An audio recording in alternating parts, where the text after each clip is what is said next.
Good afternoon, everyone. Welcome back to another episode of Security Confidential. I'm your host, Rory Michael. With us today is Huxley Barbie.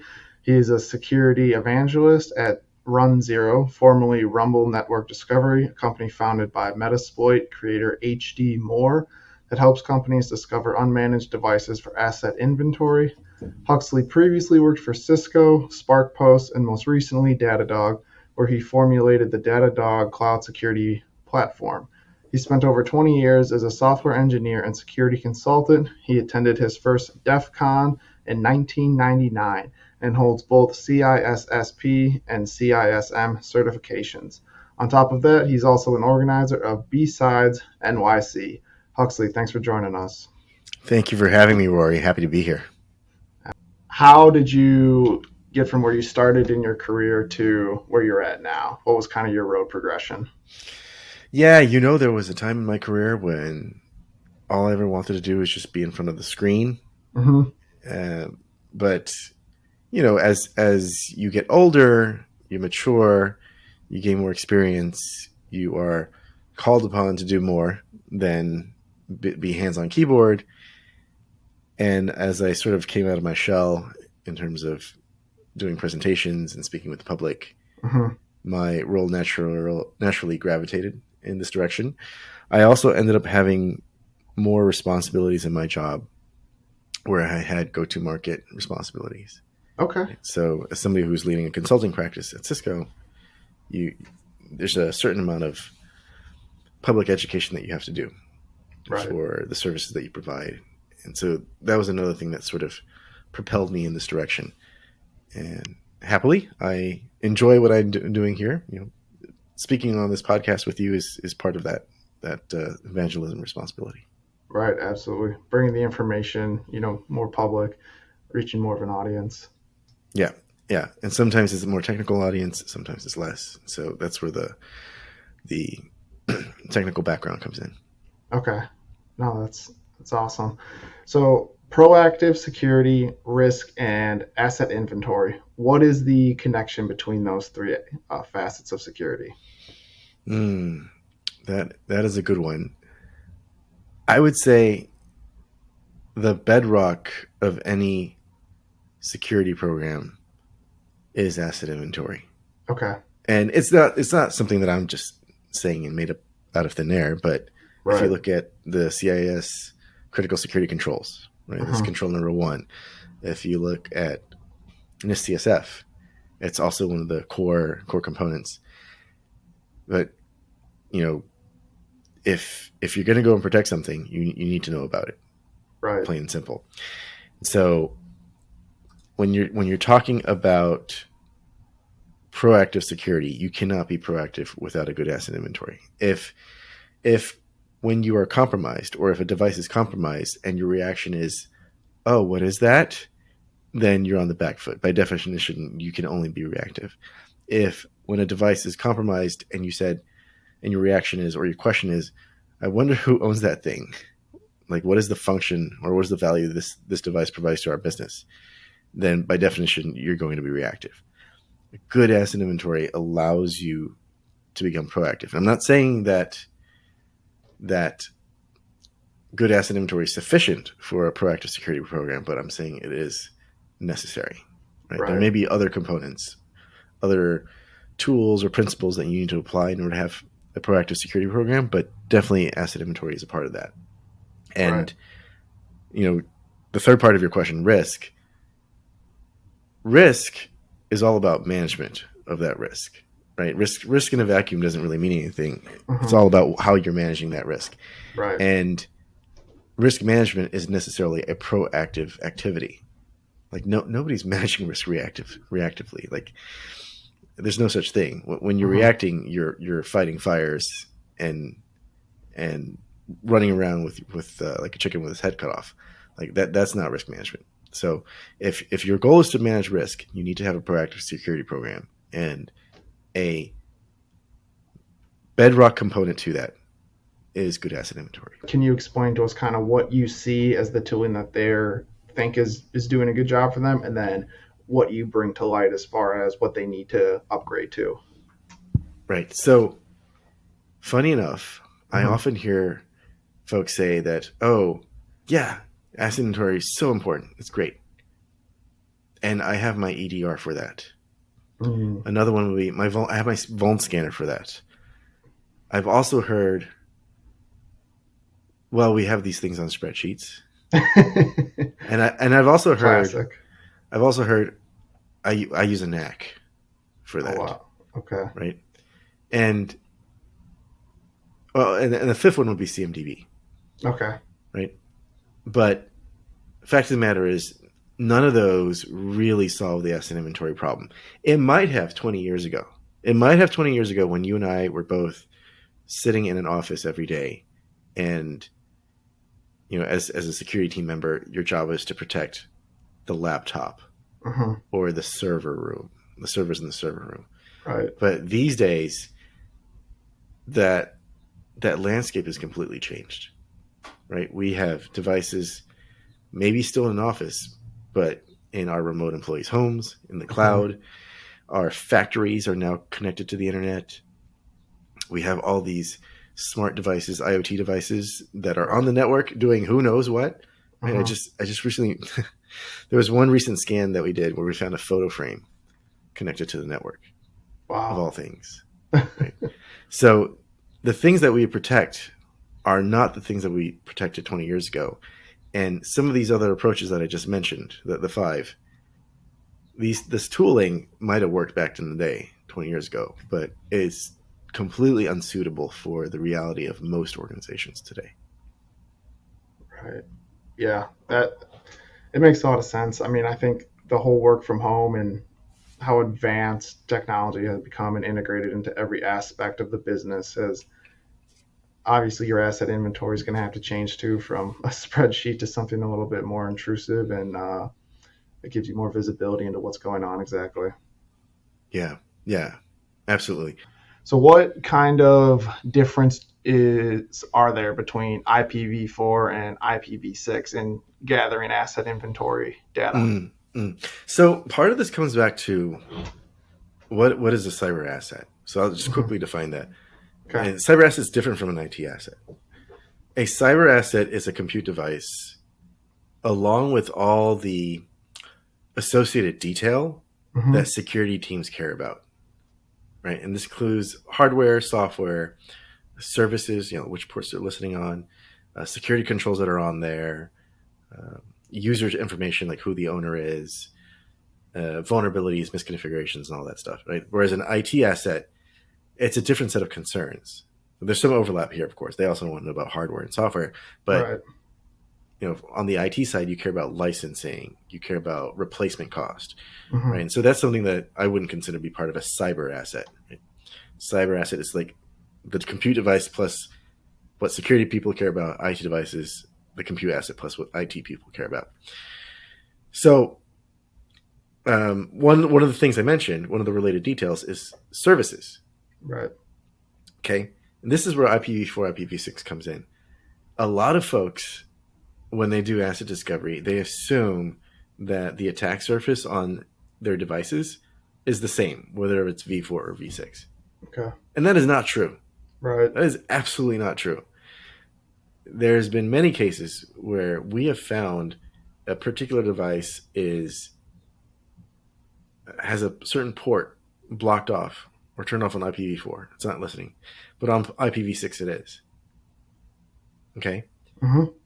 Now the adversary is going to be smart enough to be checking, like both on IPv4 and IPv6, to see whether or not there's something they can exploit, right? And Right. depending on how your firewall is configured, and so on and so forth, like that is potentially another attack vector for the adversary. And so when you're doing asset discovery and when you want a full asset inventory, full of all the details that you would expect from a cyber asset on cyber assets, you want to be checking like both versions of IP Right. to understand the full picture of that particular device. So there's definitely some differences that you need to understand. Also, one of the challenges in having a full asset inventory is not just finding all those devices that you don't know about, that's not Hmm. known to your EDR, that's not known to your vuln scanner, that's not known to your CMDB, but also the unknown subnets. because Right.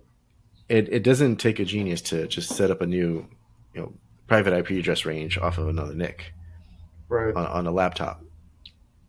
And, when done wrong, or when allowed to organically fester, its potential that becomes now an open bridge that goes around a firewall. In some cases, these networks could potentially be IPv6 networks as well.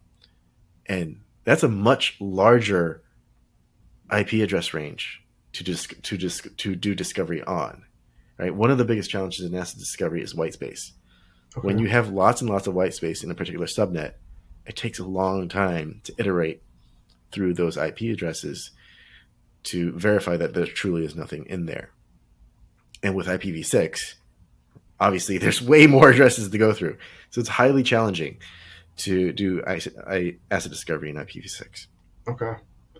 So then let's get into the meat and potatoes. I probably just say this whole conversation, but what are the processes and tools to achieve an accurate asset inventory count for both, your managed and your unmanaged, your cloud devices? I mean, what do people really need? Right. So as you can imagine, I'm going to say it's not your EDR, your Volt scanner, and so on and so forth. And Right. I'll talk about why they're not good candidates, Okay. and then that sort of lays the groundwork for what I think is a good approach. Okay. So the thing with EDR, it's an agent, right? It's a piece of Hmm. software that you put on a device. So if you can put software on a device, that means you know about it. Clearly, by Right. definition, you know it. You know what it is, and that means more than likely you manage it. More than likely you're already protecting it. Like Yep. this is not where your problem is going to be from a security defensive perspective, right? Absolutely. Right. So that's not a suitable thing when you're thinking about what has an outsized impact on your security posture, right? Okay. Which is where those unmanaged devices, right? The things that have been orphaned because Bob left the company and nobody's working on that box anymore, and therefore it's not up to date on its patches, it's not up to date on its version, and so on and so forth. It's the rogue devices, it's the shadow IT stuff, like that the developers started up in the cloud and never decommissioned. It's just sort of sitting there with an open S3 bucket, Right. right? It's the unmanaged stuff that's really going to cause you a problem. And Okay. EDR is not going to find that for you because Right. they don't do that. So vuln scanners, the thing with vuln scanners is most of them, they do authenticated active scanning, meaning they're logging into as many devices as possible. Hmm. They could also be using agents, of course, but if they Right. don't have agents, they fall back to authenticated active scanning. And this goes back to the same thing. If you can log into a device, then you probably know it. You probably manage it. You probably are already protecting it. And as I said before, Hmm. many folks that use vuln scanners, they're not even scanning everything. Right. So it's not giving you a complete picture of what is on your network. And so you're definitely going to be missing some of those unmanaged devices on those unknown networks. You could, um, I don't know how much I want to talk about spreadsheets because I think it's pretty obvious that spreadsheets are not going to work.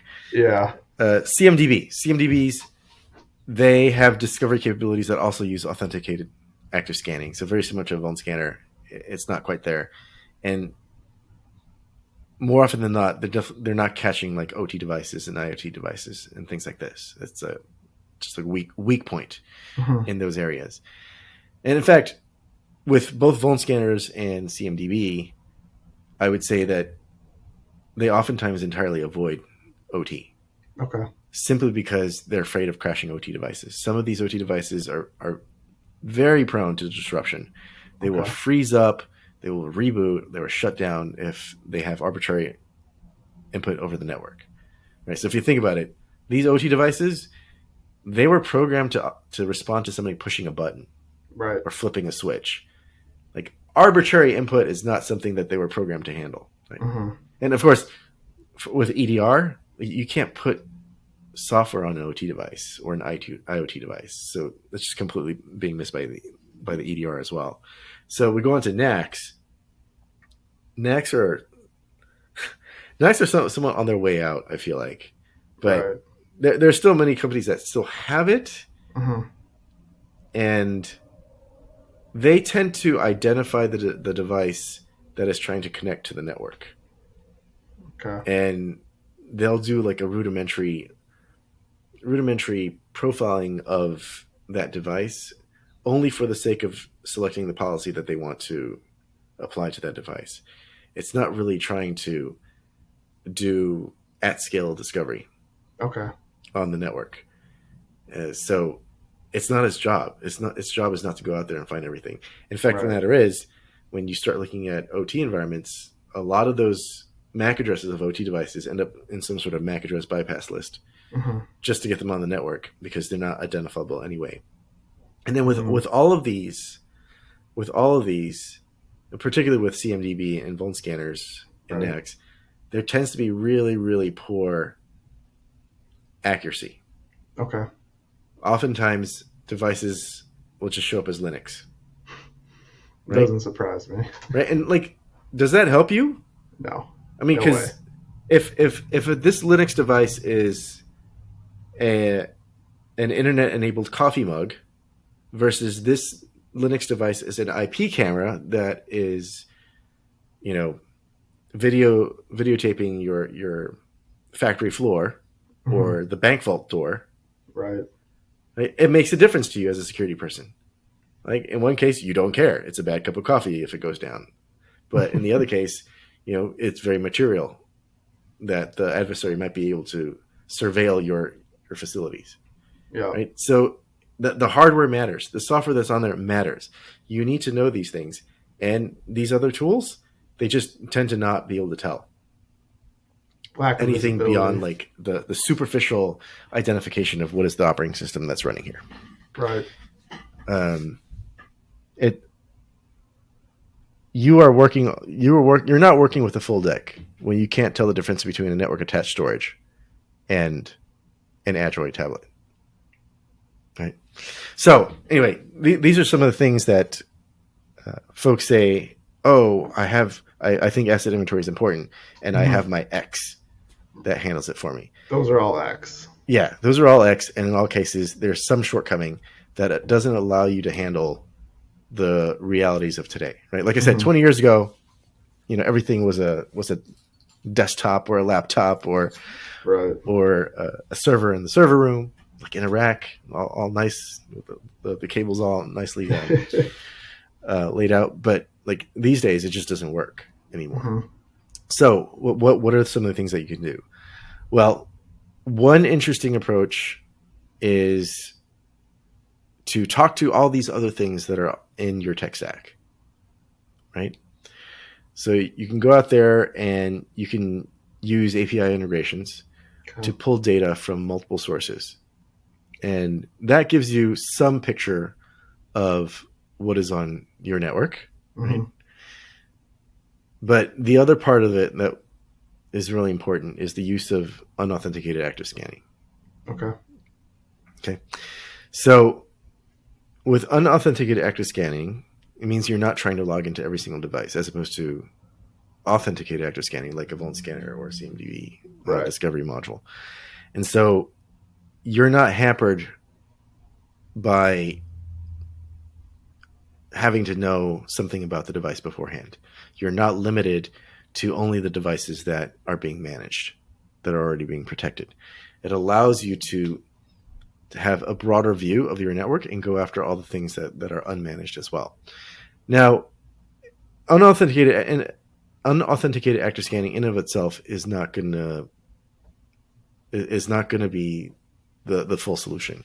You need to couple that scanning with the capability that essentially acts like a security researcher, Mm-hmm. right? Because if I were just to do an unauthenticated active scan, I just like fire up Nmap and then boom, I get back a bunch of IPs. Here's some operating systems, and so on and so forth. What you need to be able to do is, as you are scanning, you are also trying to pull as much information from every single service that's running on that box, Mm-hmm. and also the network nodes among all these devices to get a full picture, where you're leveraging all the information you can get from layer 2 all the way up to layer 7 in order to come up with an accurate identification of what that thing is. Okay. right? And when I say layer 7, I even mean like the web pages that are running over HTTPS on Wow. that box. Okay. I mean like even the Full little icon picture. on the corner of the browser tab there, Mm-hmm. that can be used as useful information for fingerprinting services. You're essentially acting like a security researcher or a pen tester, if you will. Right. You're going there in there to try and identify what's on the network, get an accurate picture of what that is. Or to put it another way, Mm-hmm. if asset discovery is done right, Mm-hmm. it is no different than recon, Right. right? Okay. The best asset inventory is one that's developed when you are taking the view of the attacker, or you're going through the lens of the adversary, because they're doing the exact same process. Right. You need to do it too, and you don't want to be in a situation where the adversary knows more about your network than you do, right? Yeah. Yeah. So That's a great point. unauthenticated active scanning coupled with API integrations Mm-hmm. allows you to get that full picture of your Okay. network. It allows you to find out about IT devices, IoT devices, OT devices, and it doesn't matter where those devices are, whether that be in the office or in the cloud or in a remote employee's home. Okay. Yeah. That's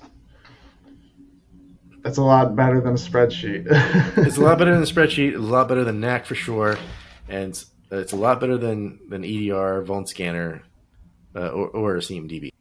As far as asset inventory, how does that tie into ransomware right now and the future of where you see ransomware going? How's asset inventory going to play a role in this conversation? Yeah, absolutely. So let's say let's say you're compromised, Mm-hmm. and the ransomware gang pops something up and say, "Hey, I've ransomed this data." If the security team says, "Oh, what is that device?" That's a problem. Yep. But if the security team can say, "Oh, yeah, that's that file server from 20 years ago that has files that we don't care about," okay, whatever. Go ahead, Right. ransom that. That's fine. But on the other hand, if they say, "Oh, this is the NAS that has all of our financial data," okay, this is important. Having good asset information allows you to make much better decisions about ransomware, Mm-hmm. right? And then more generally, um, some really good things that you could do with a full asset inventory is to proactively go out there and understand what are the misconfigurations and vulnerabilities on the device, and then close them out, remediate them, Right. right? So, in both cases, good asset inventory can really help with ransomware. But in terms of where ransomware is going, I think it's going to continue, Mm-hmm. and it's purely economics, right? Some of Yep. the I think I was reading a Verizon data breach incident report, Okay. and it said something like average ransomware was like $30,000, something like that, right? And if you think about it, like, okay, if for me to make a living like that, living in the United States, if I want to make a good living, I have to like do like 10 of those a year, Right. something like that. And so To at it's like, least make huh, it worth your time. Yeah. yeah. And so you're like, yeah, probably not worth my time. Like I can just go do something else that's much less risky, Right. right? Not going to land me in jail. But if you think about what $30,000 per ransom means to somebody living in a different country, Mm-hmm. oh, it's a no-brainer. Like, of course I'm going to do that, right? It's good Right. money, and that jurisdiction is not going to come after me Right. over here, or it's much harder for that jurisdiction to come after me. So it's a no-brainer. This is going to continue. This is going to happen. Mm-hmm. And don't think that you are going to be exempt from this if you're a small business or what have you. It's Yep. $30,000, right? I Yeah. mean, And they don't need at a to go small after the business, big companies yeah, a for small this, business, 30,000 could make or break, payroll for the week. right? Exactly, right? There's they the ransomware gangs scale by increasing the number of targets, Mm-hmm. and It can't be the biggest companies every single time. Why anyway? Like the Right. biggest companies have more security controls. It's going to be harder. It's a harder job, right? They do so much more by going after the smaller companies that don't have the security controls, right? And $30,000 is like a reasonable amount to be asking for. Right. So, if anything, I feel like small businesses are at higher risk for ransomware than larger companies. Yeah, I would totally agree. Lack of skill, lack of knowledge, and then lack of physical and software assets to not just asset inventory but security tools across the board. They don't. You just don't Yeah, find them. and if 30K is the threshold, that means there's a large pool of small companies to go after. Hmm. So Wow. it's just going to get worse.